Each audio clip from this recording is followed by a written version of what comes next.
बहुत पुरानी बात है।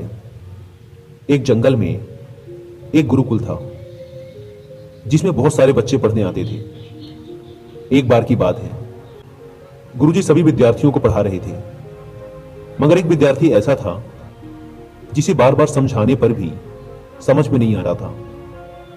गुरुजी को बहुत तेज से गुस्सा आया और उन्होंने उस विद्यार्थी से कहा, जरा अपनी हथेली तो दिखाओ बेटा।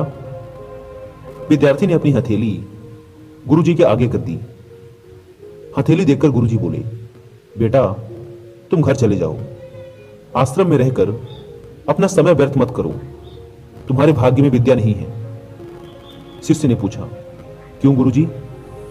गुरुजी ने कहा, तुम्हारे हाथ में विद्या की रेखा नहीं है। गुरुजी ने एक दूसरे होशियार विद्यार्थी की हथेली उसे दिखाते हुए कहा, यह देखो, यह है विद्या की रेखा, यह तुम्हारे हाथ में नहीं है, इसलिए तुम समय नष्ट ना करो, घर चले जाओ और वहां अपना कोई और काम देखो।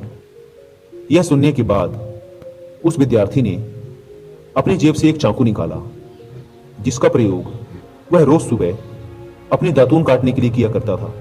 उस चाकू की पैनी नोक से उसने अपने हाथ में एक गहरी लकीर बना दी। हाथ लहूलुहान हो गया। तब वह गुरुजी से बोला, मैंने अपने हाथ में विद्या की रेखा बना ली है गुरुजी। यह देखकर गुरुजी द्रवित हो उठे और उन्होंने उस विद्यार्थी को गले से लगा लिया। गुरुजी बोले, तुम्हें विद्या सीखने से दुनिया की कोई ताकत नहीं रोक सकती बेटा। दृढ़ निश्चय और परिश्रम हाथ की रेखाओं को भी बदल देते हैं। दोस्तों, क्या आप जानते हो विद्यार्थी कौन था?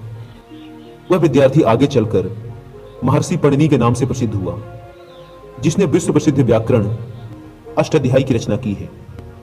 इतनी सदियां बीत जाने के बाद भी, आज 2700 वर्षों बाद भी विश्व की किसी भी भाषा में ऐसा उत्कृष्ट और पूर्ण व्याकरण का ग्रंथ अब तक नहीं बना।